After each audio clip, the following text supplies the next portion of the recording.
nós venhamos aprender ainda mais a ser igreja. Porque, deixa aberta aí a sua Bíblia, tá? Eu vou conversando aqui e vou lendo, tá? Capítulo 13 de Atos. Porque a igreja é algo poderoso. Estava até lendo hoje que nos evangelhos mesmo, a gente só vê a palavra igreja 2 vezes, e as 2 vezes está no evangelho de Mateus, né? A primeira vez é quando Pedro reconhece Jesus, né, como Cristo, e Jesus fala, sobre esta pedra edificarei a minha igreja.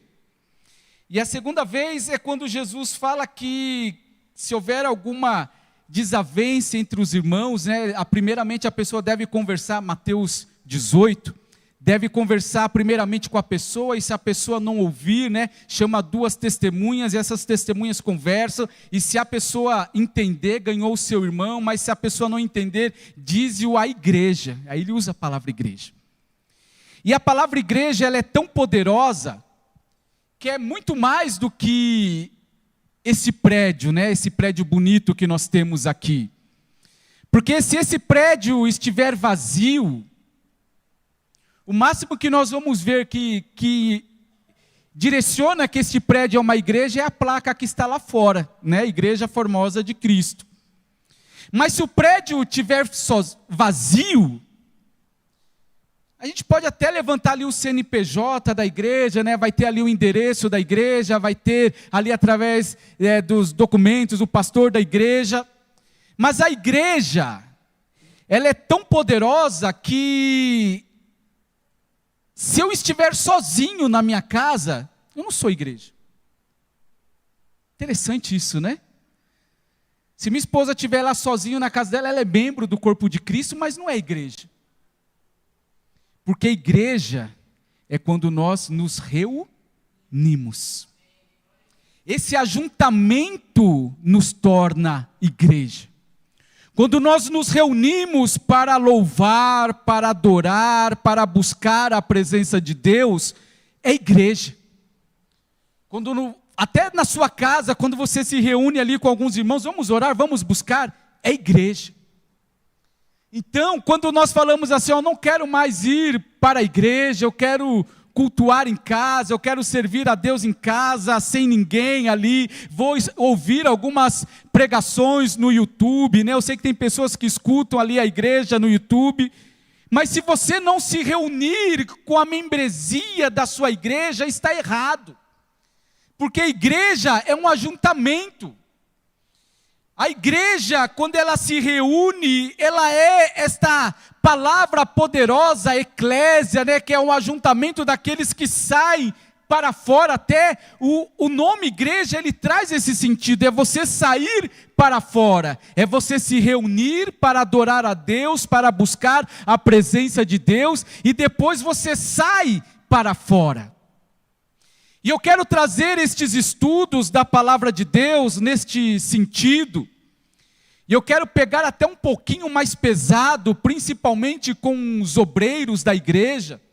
E quando eu falo obreiros, eu falo geral, eu falo os irmãos ali na mesa de som, eu falo os irmãos que ficam ali na porta, no portão, os cooperadores da igreja, eu falo para os levitas, porque os levitas também fazem a obra de Deus, eu falo para as professoras do ministério infantil, que também dão aulas para crianças ali em cima, que é algo poderoso também, mas eu quero falar para a igreja, eu quero chamar a atenção da igreja, que às vezes a gente precisa se despertar para aquilo que Deus tem.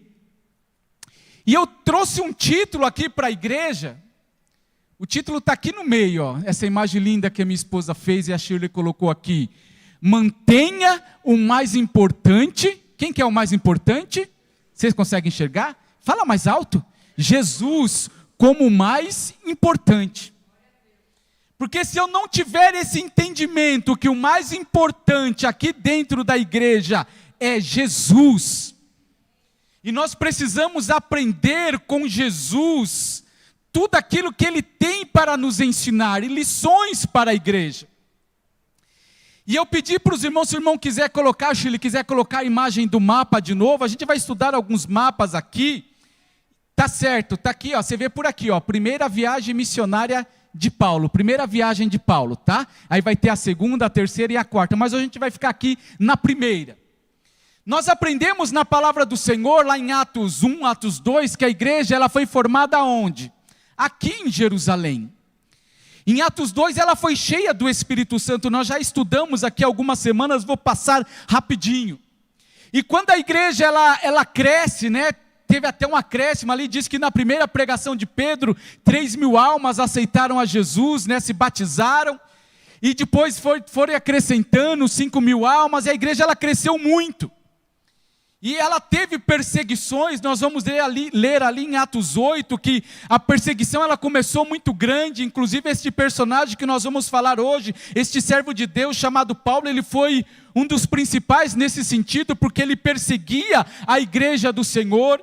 E quando a igreja ela é perseguida, os irmãos são dispersos ali da cidade de Jerusalém, e eles começam a levar a palavra de Deus em Samaria, e eles vão subindo ali para o norte, né? Para o norte, e eles chegam ali numa cidade chamada Antioquia, mais conhecida como Antioquia da Síria. Você vai ver algumas vezes esta cidade na palavra do Senhor, Antioquia da Síria. Lá em cima tem outra Antioquia, Antioquia da Psídia, que eles vão chegar lá na segunda viagem missionária, mas na primeira viagem missionária eles chegam aqui. E esta cidade, pode colocar a outra imagem, meu irmão, e pode deixar nela, tá? Não precisa mudar mais, pode deixar naquela imagem. E quando a igreja ela chega ali na cidade de Antioquia da Síria, que era uma cidade muito importante do Império Romano, para os irmãos terem uma ideia da importância dessa cidade, ela era a terceira maior cidade do Império Romano. A primeira cidade, a maior cidade do Império Romano, era Roma, né? Era a maior cidade. E a segunda maior cidade ficava ali no Egito, Alexandria era a segunda maior cidade, e a terceira maior cidade do Império Romano era Antioquia, da Síria. E essa cidade, ela teve uma importância muito grande para a igreja, porque diz a palavra lá em Atos capítulo 11, no finalzinho do capítulo 11, você pode ler na sua casa, diz que nesta igreja, ela foi pela primeira vez, as pessoas ali reunidas, chamada de cristãos. Interessante, né? Até ali em Jerusalém, eles eram chamados seguidores de Cristo, seguidores do caminho, e ali em Antioquia, eles são chamados pela primeira vez de cristãos.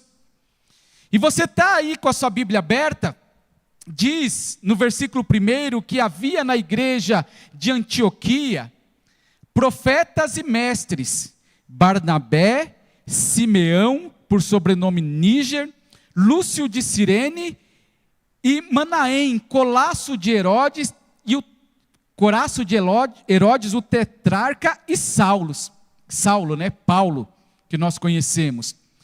E o interessante é que esta igreja, ela tinha uma diferença da igreja de Jerusalém. Que diferença é essa, pastor Ney? A igreja de Jerusalém, ela era basicamente formada por judeus, né? Judeus helenistas, né? O que eram judeus helenistas? O judeu helenista era aquele judeu que não morava na Judéia, era aqueles judeus da dispersão, que moravam em vários lugares do mundo, mas eram judeus.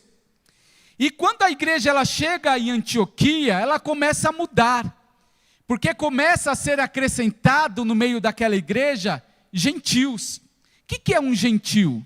Gentil é todo aquele que não é judeu, de todas as nações que não é judeu, é um gentil. Então nós brasileiros, você é judeu? Não, então você é um gentil, nesse sentido que você não pertence à nação de Israel. E o interessante aqui nesse primeiro versículo que nós lemos, é que o primeiro nome que é citado é Barnabé, e o segundo nome é Simeão, por sobrenome Níger. Níger, ele traz a palavra Níger, quer dizer negro, né? Quer dizer que ele era da África, ele era um africano. E Lúcio de Cirene também era um africano, era uma cidade ali da Líbia, se não me falha a memória, hoje ainda existe essa cidade, que também é na África. E Manaém, Colasso de Herodes, né? Eu estava lendo ontem, na verdade, estava lendo essa passagem em italiano, diz que ele era fratello da Lete. fratello de leite de Herodes, ou seja, irmão de leite. Traz o sentido que eles poderiam, eu entendo dessa forma, que eles tinham a mesma idade e eles foram amamentados pela mesma mãe. Por isso que era fratello de leite, de latte, né? Então, fratello de leite, irmãos de leite. Então, eles cresceram juntos, né? Eles cresceram juntos, tomaram leite ali na mesma mãe, provavelmente a mãe desse Manaém. E ele era irmão de criação do rei Herodes, Herodes Antipas. Não é aquele Herodes que mandou matar Jesus, mas o filho dele, Herodes Antipas. E Paulo, você viu que Paulo aparece aqui em último. E esta igreja, ela teve esta importância tão grande, porque diz a palavra que quando os apóstolos entenderam ali que estava havendo essa revolução, esse crescimento lá em Antioquia da Síria, diz nos capítulos anteriores que eles mandaram Barnabé para lá. E Barnabé, ele era interessante porque nessa listagem tem 2 judeus, o primeiro e o último, que era Barnabé e Saulo. O primeiro nome de Barnabé era José. Sabia disso? José. E diz a Bíblia que ele era da ilha de Chipre, ele era um judeu helenista, digamos assim, né? Um prosélito, ele era de longe, ele não era de Israel, mas ele era um judeu da ilha de Chipre, que nós podemos ver no mapa daqui a pouco novamente. Mas diz a Bíblia que Barnabé, ele era um levita. Você lembra das 12 tribos de Israel? Ele fazia parte da tribo dos levitas. E Saulo, que também era chamado de Paulo, só para você entender, Saulo, ou Shaul, né? É em hebraico, né? Estou treinando muitas línguas hoje, né? Estou ficando meio poliglota aqui, né? Shaul, né? Em hebraico, ele tinha esse nome em referência ao rei Saul, porque Paulo, ele era da tribo de Benjamim, a tribo do primeiro rei de Israel, chamado Saulo, que nós conhecemos, né? Então, Saulo, em hebraico, Paulo, na língua romana. E essa igreja, ela começou a crescer muito naquele lugar. Através de Barnabé, né, que foi enviado para a igreja. E essa igreja, ela cresceu tanto que Barnabé, né, a gente vai conhecer aqui um pouco Paulo, eu vou até dar uma pincelada, que às vezes a gente acha que Paulo, ele foi muito rápido, né, cresceu muito rápido na igreja, e não foi. Se você pegar a palavra ali, presbíteros, minuciosamente, diz que ele se converteu, né, em Atos 9, ele tentou pregar a palavra, foi perseguido. Diz a Bíblia que ele ficou na Arábia, você vai lá ler em Gálatas, primeiro capítulo de Gálatas, diz que ele ficou 3 anos na Arábia, no deserto, né, sendo preparado por Deus, e quando ele vai para Jerusalém, tentam matar ele de novo, aí diz que os apóstolos ali, os discípulos, pegam Paulo meio que forçado, porque não dava para ele ficar em Jerusalém, porque Paulo causava muito alvoroço naquele lugar. Por quê? Porque outrora ele era aquele que perseguia, né, a igreja, ele prendia as pessoas, levava arrastada, acorrentada. Inclusive um episódio muito obscuro da vida de Paulo, é que quando Estevão foi apedrejado, o primeiro mártir da igreja, quem que estava consentindo com a morte dele? Paulo. Inclusive as roupas de quem foi apedrejar, né, para não sujar as roupas, olha que coisa diabólica, né, colocaram ali nos pés de Paulo e apedrejaram Estevão. Então quando a cidade de Jerusalém soube que Paulo se converteu, era emboscada atrás de emboscada, querendo matar Paulo. A igreja pega ali Paulo, leva ele lá para sua cidade, né, Damasco, né, na Síria, e ele fica ali durante muito tempo. Fica muito tempo, e vão dizer alguns historiadores, de 10 a 14 anos, antes dele começar esta primeira viagem missionária, tá? Isso da conversão dele, até ele começar aqui na primeira viagem missionária. Então foi um preparo. E esse preparo nas nossas vidas acontece da mesma forma. Já disse isso aqui para a igreja, antes de eu, ainda estou me acostumando com a ideia, antes de eu ser um pastor, foram quase 30 anos de preparo, não foi assim do dia para a noite, né? Eu fico até assustado com algumas igrejas que às vezes a pessoa se converte, às vezes dá 1 ano, 2 anos e já está ali, né? É um pastor, né? E unge muito rápido. E às vezes a pessoa não tem aquele preparo para as dificuldades que vão vir, né? Para as tribulações, os problemas, porque, irmãos, preste atenção numa coisa que eu vou te falar: ministério. O que não é ministério? Ministério não é apresentação. Ministério não é estar aqui para ficar bonitinho ali na câmera, aparecer na internet, vozes bonitas, uma pregação eloquente. Não, ministério não é apresentação. Apresentação é teatro. Aqui não é teatro. Ministério não é você se vestir bem ou estar aqui na frente bem, falando bonito. Não, não é isso. Ministério, uma definição boa para ministério é sofrimento. Então, antes de você falar assim, eu quero ser um pastor, eu quero ser uma evangelista, eu quero ser um diácono, eu quero ser um cooperador, eu quero ser uma levita, eu quero ser um levita, eu quero tocar um instrumento, eu quero fazer algo na igreja. Primeira pergunta que deveria ser feita para esse candidato ao ministério é: você está disposto a sofrer? Você está disposto a receber pedradas? Você está disposto a receber injúrias, acusações, a receber levantes? Você está disposto a ser caluniado, maltratado, mal compreendido? Você está disposto a tudo isso? Se você falar assim no seu coração, sim, pastor Ney, eu estou disposto, porque eu quero ver pessoas sendo salvas, sendo ganhas, sendo libertas, sendo restauradas pelo poder de Deus, e eu quero fazer parte disso. Aí eu vou falar: joia, parabéns, você está no caminho certo. Mas antes de ter um cargo, de ter uma posição na igreja, eu estou disposto a sentar para aprender? Eu estou disposto a ser corrigido, em algum momento eu vou ser corrigido, de alguém chegar para mim, puxar a minha orelha porque eu não fiz algo bom? Eu estou disposto para analisar a minha vida e falar: Senhor, será que eu estou preparado para pagar este preço?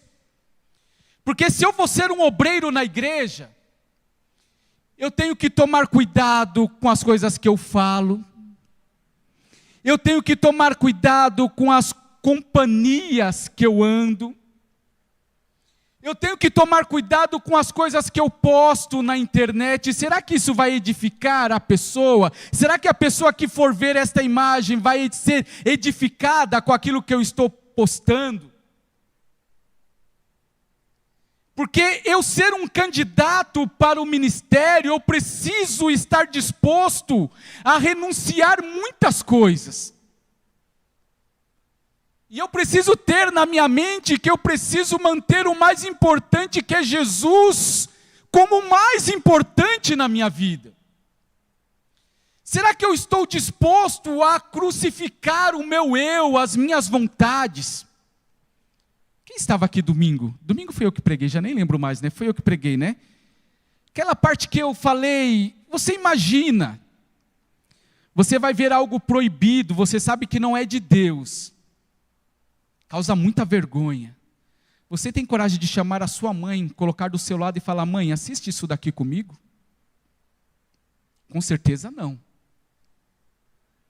Mas quando eu faço isso, eu dou um mau testemunho, eu estou fazendo isso com Deus, com meu Pai. Meu Pai, o Espírito Santo que tem ciúme, que mora dentro de mim, e eu estou deixando de manter o mais importante, que é Jesus, e eu estou envergonhando Jesus. E eu não estou dizendo que você não vai pecar, você vai pecar, uma hora ou outra você vai pecar, eu peco. Quem nunca pecou que atire a primeira pedra, né? Ia até fazer uma piadinha, mas não vou fazer não, vou fazer.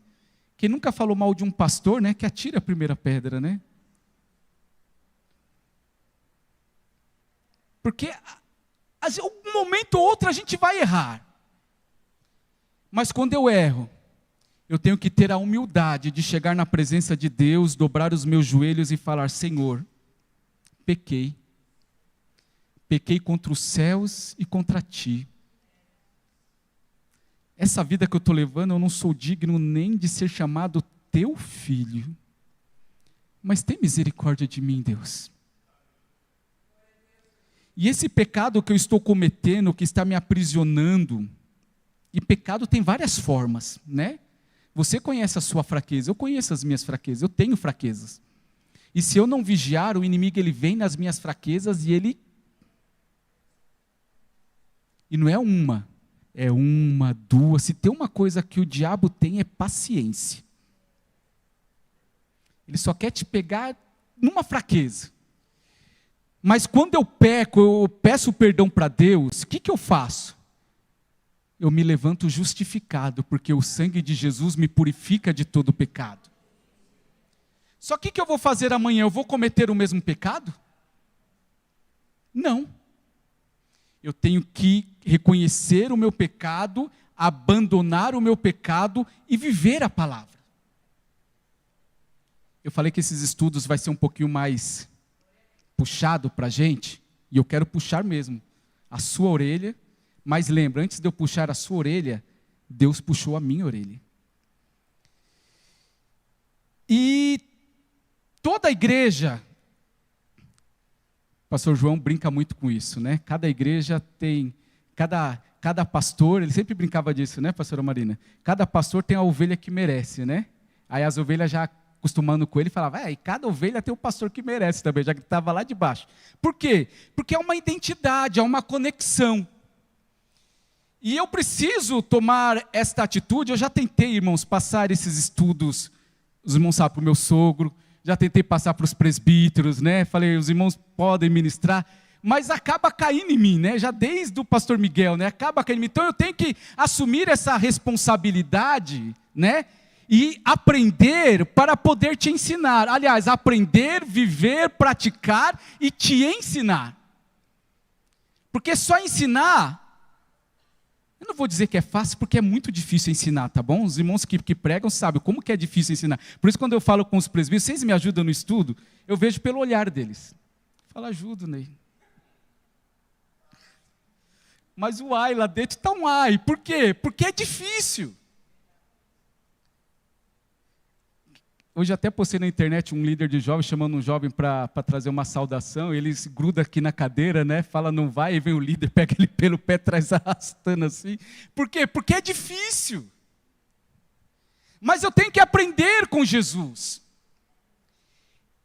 Talvez acho que eu não vou nem começar essa mensagem hoje, mas eu tenho que dar esta base para você entender que antes que Paulo, né, que nós lemos aqui, olha só que interessante o versículo 2.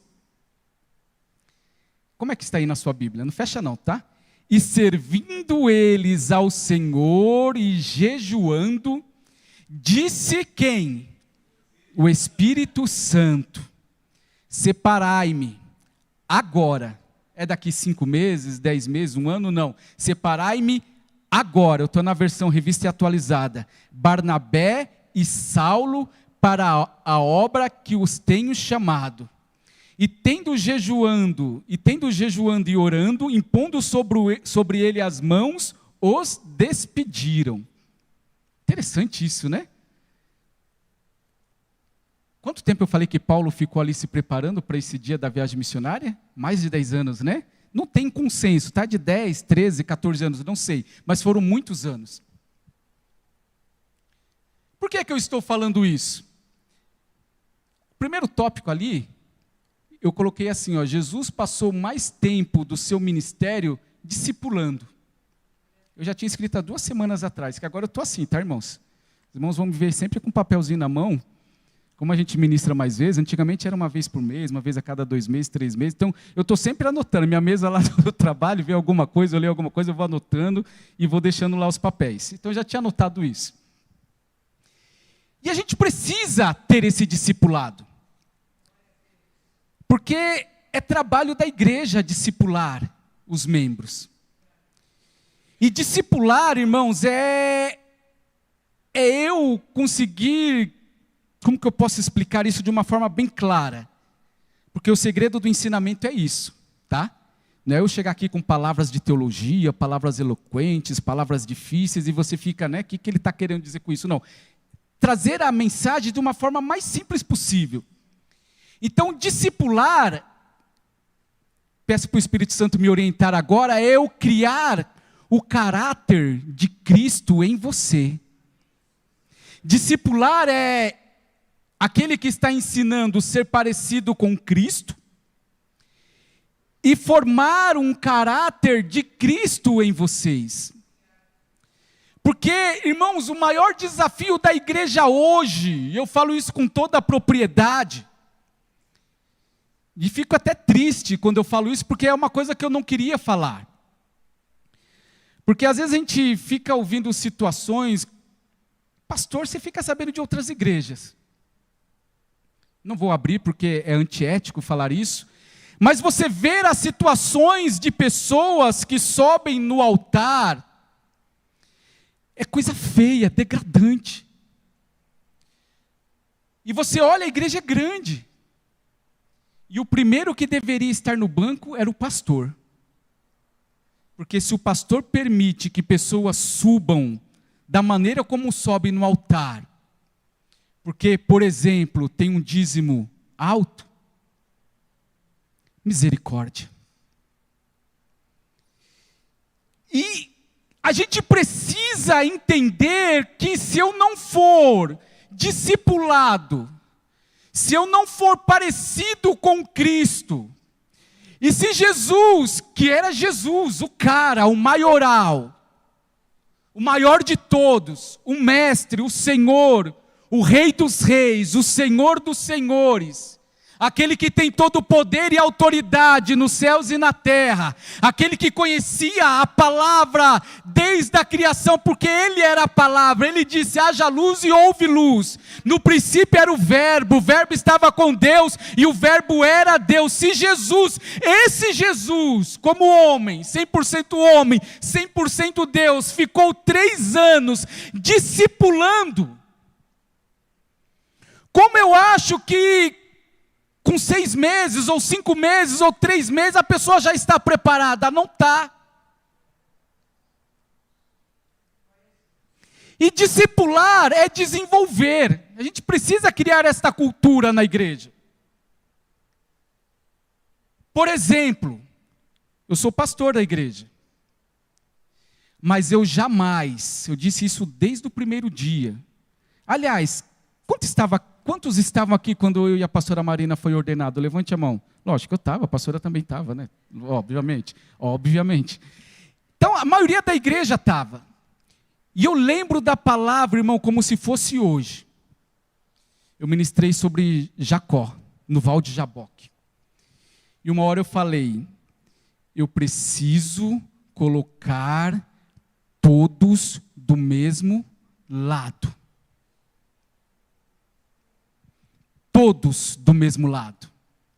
Porque se a gente não estiver todos do mesmo lado, a gente não consegue caminhar juntos. E hoje eu estava lendo a primeira...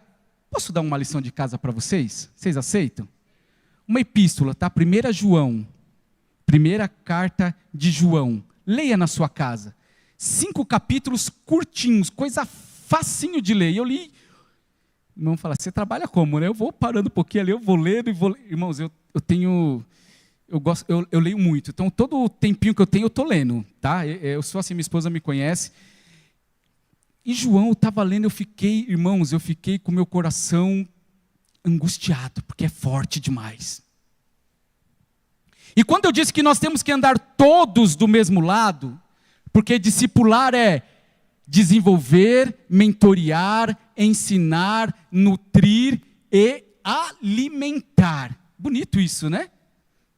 Li num livro, tá? Um livro sobre liderança, tá? Só para vocês saberem. Discipular é desenvolver, mentorear, ensinar, nutrir e alimentar.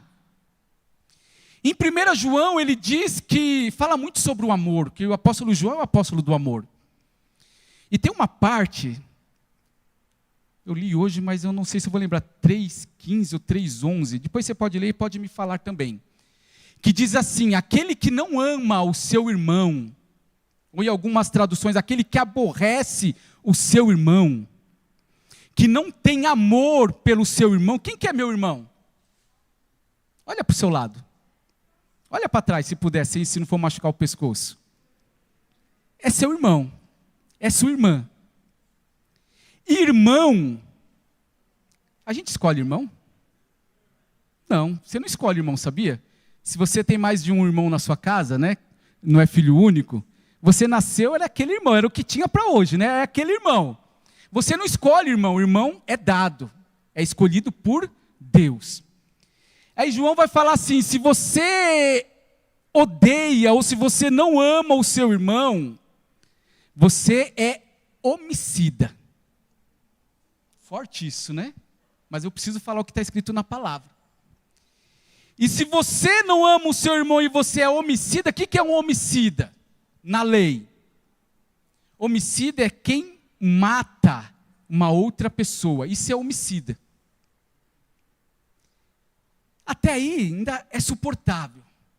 Mas a parte que ele fala, quem não ama o seu irmão e é homicida, este não tem parte no reino dos céus. Está falando que não tem a vida eterna. É isso mesmo, irmão, obrigado. Isso me gela o coração. Porque eu posso estar na igreja e eu posso não ter a vida eterna. Por quê? Porque eu odeio o meu irmão. É forte isso, né? Mas está na Bíblia.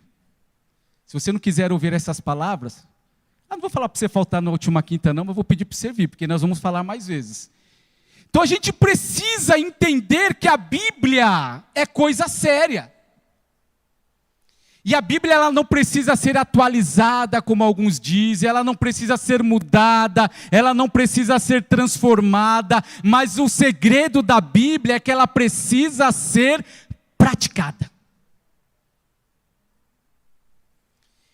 E por que eu disse esse João? Porque mexeu muito comigo. Porque a gente lê a Bíblia e às vezes a gente lê correndo, tá? Eu falo isso porque eu leio, né? Eu leio de Gênesis a Apocalipse direto. Então eu leio, volto, eu vou em Gênesis, vou Apocalipse, volto, sempre assim, sempre. Mas a Bíblia não é para você ser lida dessa maneira somente. A Bíblia é para ser meditada.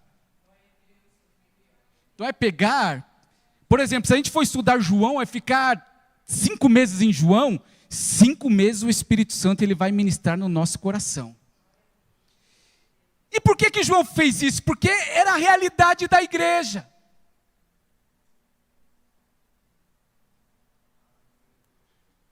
Graças a Deus isso não acontece aqui, né? Só na igreja do vizinho, né? Porque, né? Deus sabe, né? Mas a gente precisa se analisar. Eu preciso analisar o meu coração. Porque Barnabé, ele era esta pessoa, e eu preciso ser um Barnabé na igreja. Barnabé significa consolador, filho da consolação. Porque Barnabé era aquela pessoa que diz até que quando Paulo ele tenta falar com os discípulos em Jerusalém, nem os apóstolos queriam falar com ele, sabia disso? Tamanha fama de Paulo. Aí Barnabé foi lá, conversou com Paulo. É isso mesmo, Paulo? Você teve um encontro com Jesus ali na estrada de Damasco, você se converteu, ficou cega ali durante 3 dias, né? Veio Ananias, orou. Conheça Ananias. Ananias, homem de Deus, orou por você, você foi curado, saiu as escamas, foi cheio do Espírito Santo, foi batizado, então você já foi logo anunciando que Jesus era o Messias, então você realmente se converteu. Então vem comigo. Levou ele lá para Pedro, levou lá para João, levou lá para, não era apóstolo, mas era o irmão de Jesus, Tiago, né? E nós vamos falar um pouquinho sobre ele também. Por quê? Porque a igreja, ela precisa amar. Ela precisa respeitar. Porque, eu falei isso no início e não disse, eu vou para trás, eu venho para frente, irmão, minha mente ela é um turbilhão. Mas que eu disse que eu, como pastor, como líder da igreja, eu não quero liderar a igreja sozinho. Por isso que às vezes eu falo com os presbíteros principalmente, irmão, me ajuda no ensino. Por quê? Porque se a igreja tiver só uma pessoa, você já viu aquela igreja que é centrada no homem? Não vou nem citar nome não. Se aquele homem falta, a igreja, acabou a igreja. Porque só ele prega, todos os cultos ele prega, todos os cultos ele ensina, porque está centrada naquela pessoa. Aquela pessoa é o líder, é uma bênção, é usado por Deus, mas eu não quero ser assim. Eu não quero liderar sozinho. Porque um líder que lidera sozinho está errado. Ele pode ficar orgulhoso. Ele pode ficar arrogante. Ele pode se sentir superior. O que eu falo é lei. O que eu falo tem que cumprir. O que eu falo tem que fazer. Mas eu quero liderar a igreja com presbitério. Hoje temos 2, né? Daqui a pouco vai ter mais, né? Se vier para somar, glória a Deus.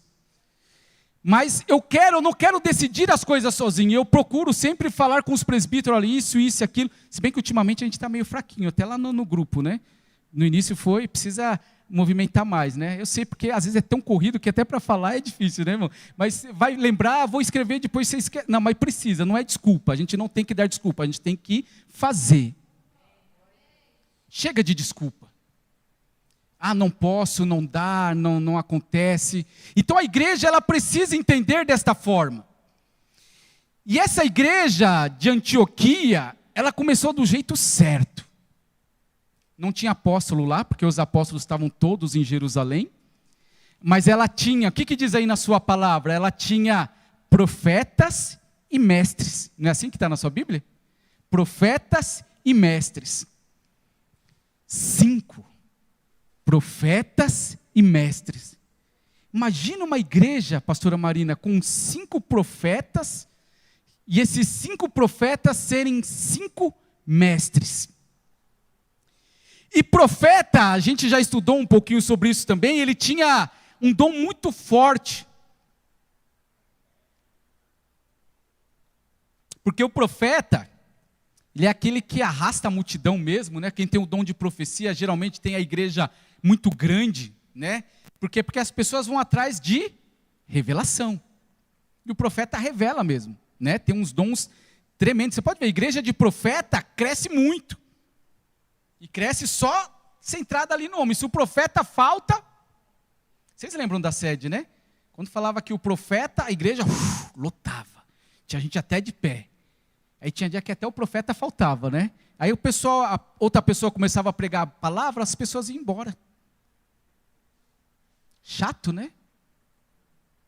E é triste isso, viu? A pessoa vem para a igreja, fica metade do culto e vai embora. Não pode acontecer aqui. Não deve acontecer aqui. Porque eu não estou aqui, a gente está aqui para adorar. Adorar é o que eu sou, adorar é o que eu tenho, adorar o nome do Senhor. E eu disse para vocês no início, igreja é quando nós nos reunimos. Então você aí sentadinho me ouvindo, você está sendo igreja. Igreja tem que aprender. Se você quiser anotar, depois ver na internet de novo, anote. Mas a gente precisa desenvolver esses dons. Cadê os profetas hoje? Cadê os profetas da igreja? Aí quando tem uma pessoa que é profeta, enche a igreja porque só tem um, tá raro. Falo profeta, profeta mesmo. Que tem um dom de profeta. Que tem profecias, né? Às vezes Deus fala comigo através de sonhos, fala com alguns irmãos aqui através de sonho, dá uma revelação, mas o dom de profeta é diferente. É aquela pessoa que chega na igreja e o que tem para falar, ela fala. Profeta é que nem quando Paulo estava lá numa casa, o profeta chega, os homens costumavam colocar o cinto ali atrás da porta, né? O profeta vai no cinto certinho de Paulo. Cada cinto era diferente, amarra as mãos e os pés e fala, assim diz o Senhor, assim vai acontecer com este homem que vai, se ele for para Jerusalém. As pessoas olharam para o Paulo e começaram a chorar. Paulo, não vai. Mas o profeta é aquele que põe o dedo e fala a verdade. E não é uma autoridade falsa, não. Porque quando é profeta, irmão, se entrar um profeta aqui, eu tenho que deixar o microfone, abaixar a minha cabeça e deixar ele falar. Porque o profeta, ele tem autoridade de Deus. E eu creio que Deus vai levantar profetas neste lugar. E além de profetas, eles tinham mestres. O que é um mestre? É alguém que sabe ensinar muito bem a palavra do Senhor. É aquela pessoa que quando ensina, vocês já viram isso, né? Não vou falar não, mas vou falar. Tem alguns que vão ensinar que fica ali com a apostila na mão, né? Aí vai lendo, né? Página 1, página 2, página 3, você olha para a igreja está. Eu vi isso hoje aqui também, mas eu sei que é o cansaço, tá? Fica tranquilo. Mas por quê? Porque às vezes nessa vontade da igreja levantar mestres, não faz o básico, que é orar e... Qual foi a última vez que você jejuou? Orar, eu sei que você ora todo dia, amém? Oração é o básico. Mas e jejum? Qual foi a última vez que você jejuou? E sabe qual era o jejum deles? Era pegar a liderança da igreja.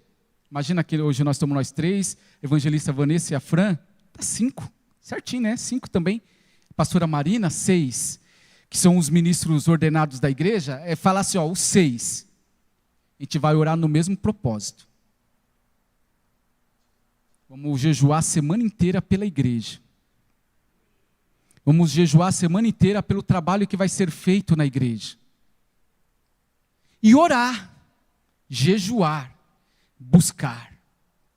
Aí Deus levanta um no meio dos 5 e fala: separai-me agora, Barnabé e a Saulo, para a obra que eu os tenho chamado. Mas se eram 5 aqui na igreja, tirando 2, o líder, o primeiro, Barnabé aparece em primeiro porque ele era o líder. E Paulo, que era o mais humilde, se colocava lá em último, mas a gente sabe que depois ele veio assumir, né, essa responsabilidade, e das 27 cartas que nós temos no Novo Testamento, 13 foi Paulo que escreveu. Olha só, a autoridade, a bênção que Deus deu para esse homem, e o Espírito Santo ele fala: separai-me, Barnabé e a Saulo, não consigo fechar essa mãozinha aqui, para a obra que eu os tenho chamado. E sabe o que a igreja fez? Obedeceu. Vamos usar esses irmãos 6 meses para ministrar, para ensinar a igreja, né? Algum estudo, alguma capacitação, e o Espírito Santo foi bem claro: agora. Imagina como ia ficar o meu coração se Deus chegar aqui e falar: Wilson, Luiz, vocês vão abrir uma igreja agora e vocês vão deixar a igreja ali e vocês vão começar uma obra de vocês. Ai mesmo. Só um exemplo, tá? Isso não vai acontecer, é só um exemplo, já fica tranquilo. Fica tranquilo, irmã. Até disparou o coração dela, não foi o Espírito Santo não, foi eu falando aqui, tá? Mas foi mais ou menos isso que aconteceu. E tirou as principais lideranças e falou: olha, vai, porque eles vão fazer a obra. Consegue colocar rapidinho aquele mapa de novo, irmãos? E eles foram, eles estavam aqui, em Antioquia, eles desceram aqui para o porto. Seleuça, Salamina acho que estava lá em Chipre, tá? Seleuça, se não me falha a memória. E eles vão para essa ilha aqui, chamada Chipre. E ali eles começam a pregar a palavra de Deus. Depois eles vão embora. Tá vendo a setinha seguindo aqui? Foi onde eles foram na primeira viagem missionária. Depois eles foram para Pérgio, para Listra, Antioquia da Psídia, Icônio, Listra, Derbe. Eu falei que Paulo foi para Damasco, não, ele foi para Tarso, tá? Era a cidade de Paulo, era aquela ali, Tarso. E depois eles voltam para Antioquia. Pode voltar, irmãos. E eles foram. Eles pegaram mais uma pessoa. Quem consegue me falar o nome dessa pessoa para ajudar eles? Já era para vocês saberem. Paulo e Barnabé e João Marcos. Glória a Deus. Quem senta aqui na frente está afiado. Eu aconselho você a estudar a Bíblia e vem sentar aqui na frente também. João Marcos. Aí João Marcos foi com Paulo e Barnabé. Correram muito. Mas o Senhor só fez tudo isso porque a igreja, vai falar que primeiramente eles serviam, ministravam, adoravam ao Senhor e jejuavam. E a igreja, ela precisa estar unida neste mesmo propósito, porque na hora que Deus falar, levanta esse, levanta aquela, levanta aquele outro, levanta aquele irmão, levanta aquela irmã, a igreja inteira unida precisa estar glorificando, exaltando o nome do Senhor, que é digno de toda honra e de toda glória. E Deus quer usar você, meu irmão. Deus quer usar você, porque você é um escolhido de Deus, é uma escolhida de Deus. E a igreja, ela aprendeu que os recursos que tem na igreja, as bênçãos, os ministros, os obreiros, não é da igreja. O obreiro não é do pastor. E o pastor não é dos obreiros também, não é da igreja, o pastor é de Jesus. A única diferença que eu tenho de vocês, meu irmão, é a responsabilidade, porque a quem muito é dado, muito é requerido. Mas a gente precisa estar unido, e quando Deus falar faz, a igreja precisa estar no mesmo propósito. Porque se a igreja não estiver no mesmo propósito, a igreja não cresce, a igreja fica minguando. Sabe aquela igreja que aí você vai ver no ano, batiza, é o nosso caso, né? 1 pessoa, 2 pessoas, 3 pessoas. O que está acontecendo que a igreja não está ganhando almas? Fran, será que é porque a gente está muito preso dentro da caixinha de cimento? Cadê o evangelismo? Cadê o testemunho?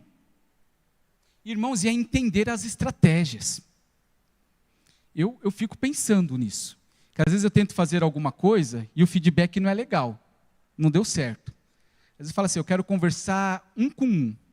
Irmão, que dificuldade para conversar com os irmãos dessa igreja. Se esquivam. Não dá certo nunca.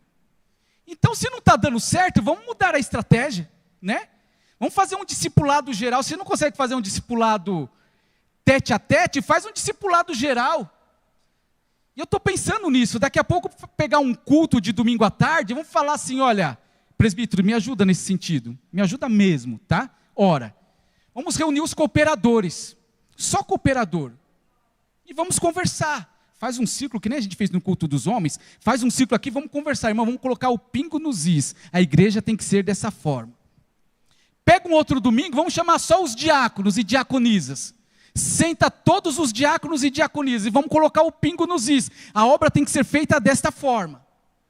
Vamos chamar os levitas, chamar todos os levitas, vamos sentar juntos, vamos nos reunir, vamos colocar os pingos nos is, porque às vezes as pessoas olham para mim e veem o Ney é tão bonzinho.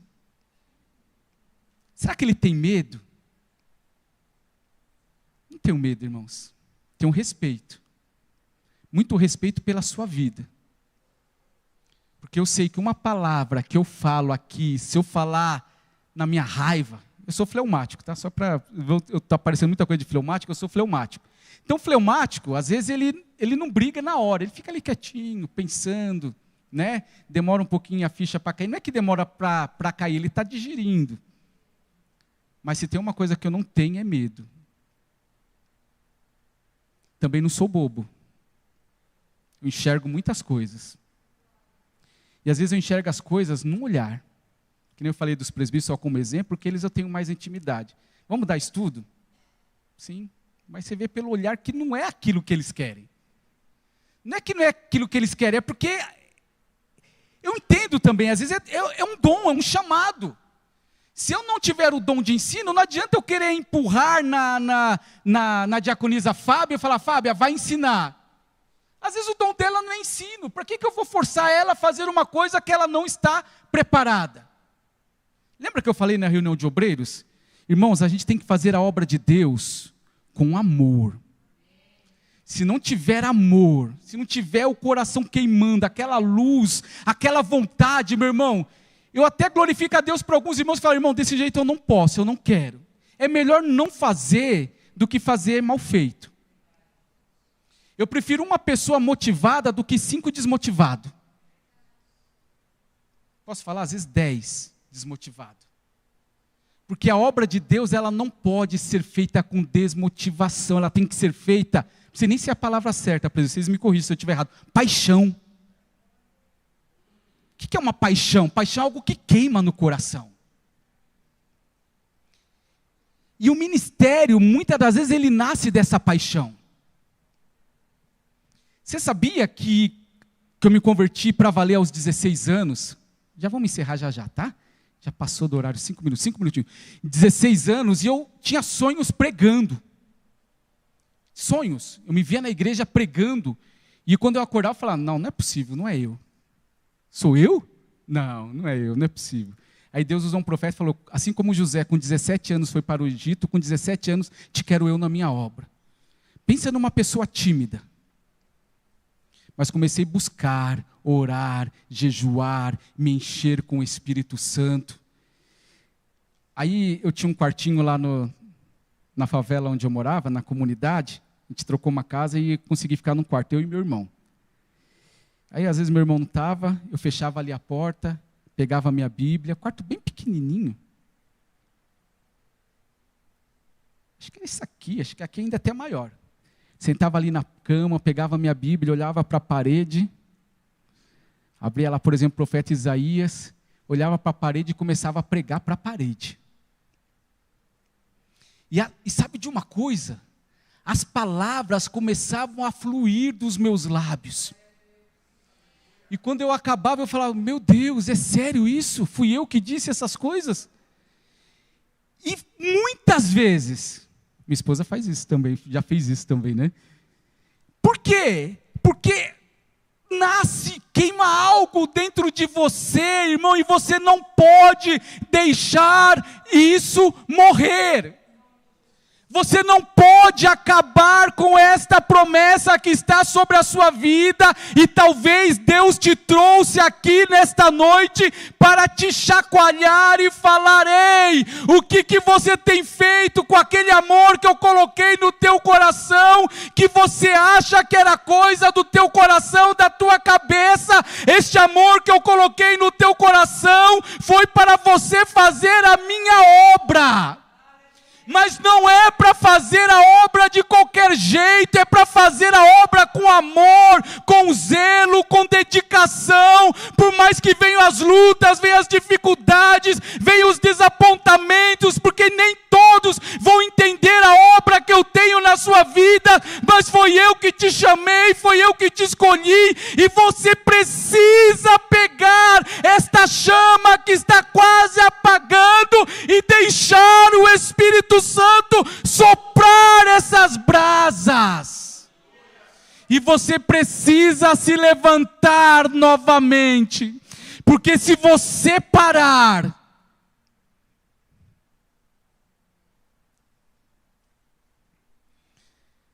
antigamente tinha uma imagem de um desfiladeiro.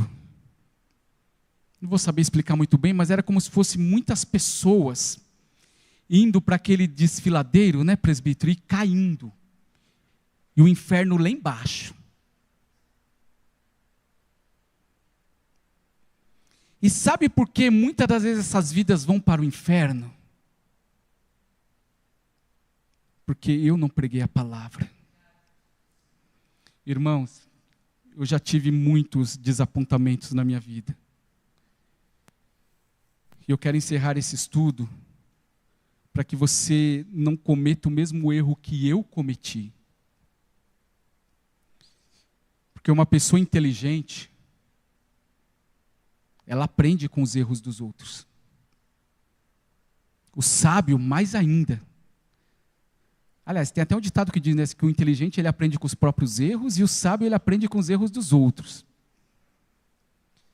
Meu pai faleceu com 46 anos de idade, decorrência da bebida.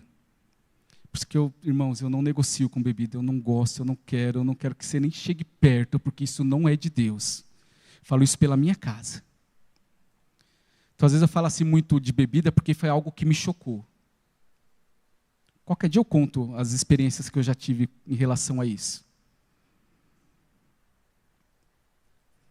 melhor que meu filho, menor do que meu filho, pedia para me preparar, deixava um golinho e falava, toma. E eu tinha que tomar. 46 anos. Mas não é isso que eu quero falar. Estava internado no hospital, morava em Santa Catarina, né, meu filho mais velho tinha acabado de nascer, tinha 2 meses, 1 mês, 2 meses, o Mateus. Meu pai ficou doente, cirrose, um monte de complicação. Aí peguei no sábado o ônibus, né, lá de Itajaí, perto de Balneário Camboriú, vim para São Paulo, fiquei com ele sábado, domingo, né, aí domingo à noite eu voltei para São Paulo. E até aí estava tudo bem, ele estava internado, mas ele ia ter alta na segunda-feira. Segunda-feira ele ia ter alta. Já perdi pessoas muito queridas, meu pai foi uma delas. Apesar dos problemas, era meu pai. Família você tem que amar, independente de qualquer coisa. Perdoa a sua família. E as últimas palavras do meu pai para mim foi, filho, fica mais um dia comigo. Aí eu falei, pai, não dá, eu tenho que trabalhar, meu filho é pequeno, acabou de nascer, eu tenho que ir para minha casa. O senhor vai ter alta amanhã, depois eu te ligo, a gente conversa, eu venho outro dia. Filho, fica comigo mais um dia. Não dá, pai, a passagem já está comprada, vou voltar para casa.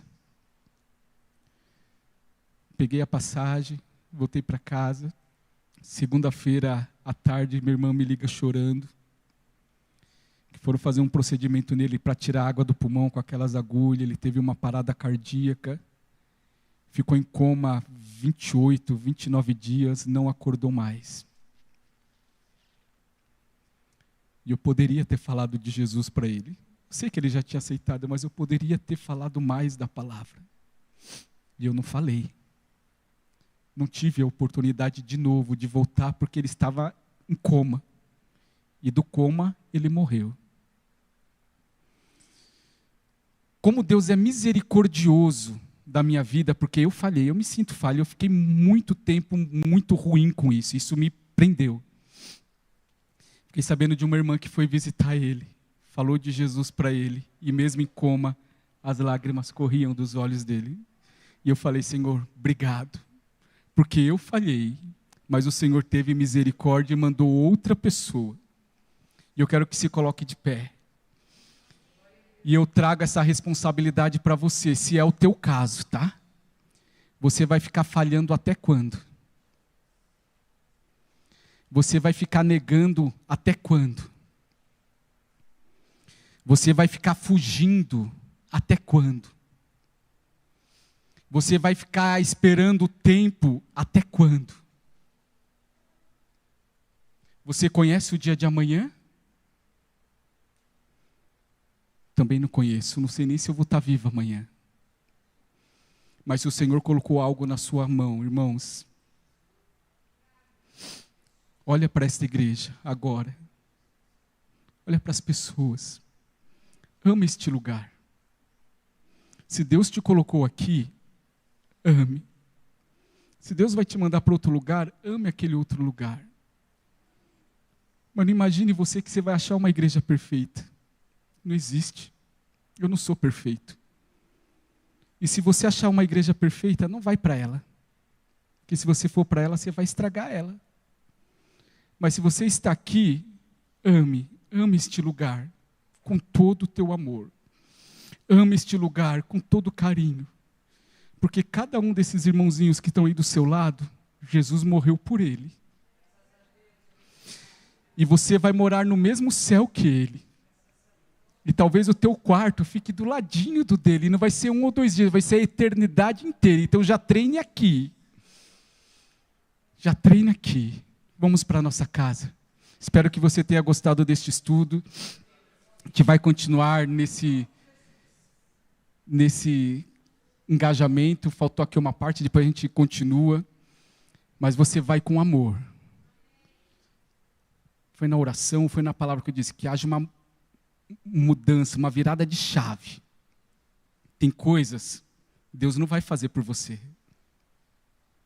O milagre Deus faz. O que Deus disse quando ressuscitou Lázaro? Tirai a pedra. Ele podia dar uma ordem, pedra rola, pedra ia rolar, mas ele não fez. Ele falou, vai lá, tire a pedra. Tire a pedra você. E o milagre é Deus que vai fazer. Você não imagina o poder de uma palavra de bênção. Olha para a sua vida agora, coloque a mão no seu coração. Você não é pouca coisa, não. Você é alguém valioso aos olhos de Deus. Pai, obrigado, Senhor. Também vou colocar a mão no meu coração. Obrigado por esta palavra, obrigado por este estudo, obrigado, Senhor Deus, por tudo que o Senhor fez aqui nesta noite. Obrigado, Senhor Deus, porque Tu és bom, Tu és fiel. Nós vamos aprender com a igreja de Antioquia, com as viagens missionárias de Paulo e Barnabé. Nós vamos aprender com João Marcos, nós vamos aprender com Silas, nós vamos aprender com Timóteo, nós vamos aprender com Priscila e Áquila, nós vamos aprender com Apolo, nós vamos aprender com Tiago, nós vamos aprender tantas coisas na Tua palavra, Senhor, porque o que aquela igreja viveu, nós vivemos hoje também aqui, as mesmas dificuldades, os mesmos problemas, é lógico, estações diferentes, épocas diferentes, mas a artimanha do inimigo é a mesma, Senhor Deus, para destruir a sua igreja, mas neste lugar ele já caiu por terra em nome de Jesus. Então eu te peço, Senhor, abençoa as nossas vidas, abre as nossas mentes, os nossos corações. Cada obreiro que está aqui nesta noite, Senhor, aqueles que não puderam vir, aqueles que vão ver pela internet, Senhor, ou de outra igreja que tem se levantado, tem brigado, meu Pai, obreiros contra obreiros, Senhor, como a gente tem ouvido situações em alguns lugares, às vezes até aqui dentro mesmo, Senhor. Mas, Senhor, que nós possamos olhar para cada um de nós, primeiramente para mim, reconhecer os meus erros, as minhas falhas, as áreas que eu preciso melhorar, Senhor, e que a Tua igreja também, mas que nós possamos olhar para a nossa igreja, Senhor, amar ela, respeitar ela, cuidar dela, querer o melhor para ela, Senhor, e que eu possa ser um ganhador de almas, que eu possa olhar para a minha casa, para a minha família, e se houver alguém lá que não está vindo na igreja, algum vizinho, que eu possa falar, vamos lá na minha igreja, porque na minha igreja tem palavra, na minha igreja tem mover, na minha igreja tem amor, na minha igreja tem a manifestação do Espírito Santo de Deus. Muito obrigado, Senhor, leva-nos em segurança para os nossos lares, debaixo da Tua bênção, da Tua proteção e do Teu cuidado, em nome de Jesus, amém. Antes de eu dar a bênção apostólica, só lembrando, sábado, né, já tinha esquecido, 18 horas, né, na sede, culto das irmãs, os irmãos que quiserem ir também, vai ter um churrasco lá na quadra, vai ser bênção de Deus. Que o amor de Deus, o nosso Pai, que a graça do nosso Senhor e Salvador Jesus Cristo e que as consolações do Divino Espírito Santo esteja com todos nós, hoje e para todo sempre. Aquele que crê diz, vai na paz do Senhor.